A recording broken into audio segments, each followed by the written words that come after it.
Now we have to see the mycoplasma. Mycoplasma is otherwise called molecules. The mycoplasma or molecules are smallest and simplest self-replicating bacteria without cell wall. Mycoplasma are very small, pleomorphic, gram-negative microorganism. The size may be 0.1 to 0.5 micrometer. It was first isolated by Nokar and co-workers in the year 1898 from pleural fluid of cattle affected with bovine pleuropneumonia. Bovine pleuropneumonia is a kind of pneumonia that affect the lungs. The cell wall is absent in mycoplasma. It appears like fried egg in culture. DNA contains low guanine and cytosine content than the true bacteria.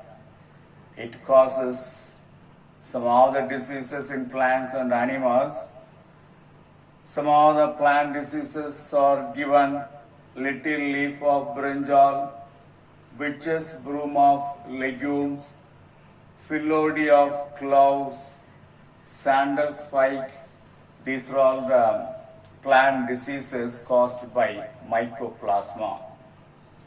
Pleuropneumonia is caused by Mycoplasma mycoides.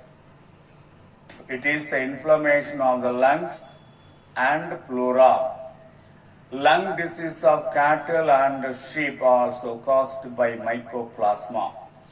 This is a very simple structure given in the plasma membrane, mycoplasma. In the mycoplasma, there is an outer protective covering the cell membrane. No cell wall. Cell wall is completely absent. Inner to the cell membrane, cytoplasm is there. In the cytoplasm, only ribosomes can be seen. Ribosome is a cytoplasmic organelle present in the cytoplasm of mycoplasma.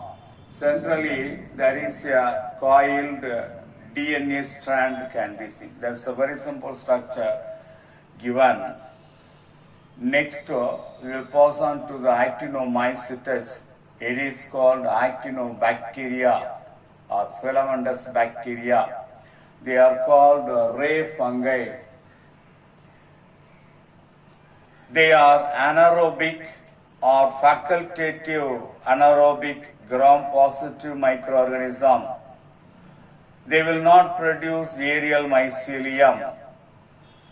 Here, the DNA contains high guanine and cytosine. For example, Streptomyces. There are two actinomycetes given. One is Frankia and Streptomyces. In the case of Frankia is one of the actinomycetes. It is a symbiotic actinobacterium.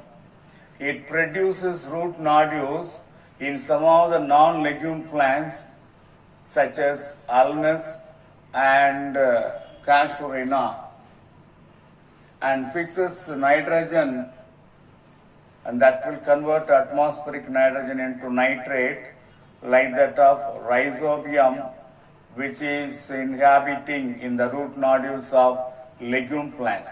But this is the actinomycetes bacteria living in the non-legume plants like Alnus and Casuarina. It produces multicellular sporangium. Actinomyces bovis grows in the oral cavities and cause lumpy disease, lumpy jaw disease. So that is one of the disease caused by this Actinomyces bovis. Next, Streptomyces. Streptomyces is a mycelial producing actinobacteria. It lives in the soil. So it's a soil actinomycetes.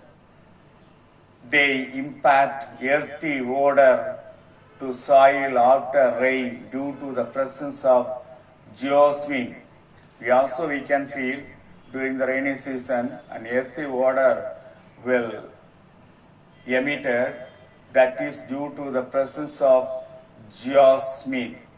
Geosmin is a volatile organic compound. Some important antibiotics are produced by these Streptomyces species. Number 1, streptomycin. Number 2, chloramphenicol. And number 3, tetracycline. These are all the very important antibiotics produced by the genus Streptomyces. Antibiotics are chemical substances prepared from the living microorganism, and they are used in order to kill disease-causing microorganism. That is antibiotics. That is all about the Mycoplasma and Actinomycetes. That's all.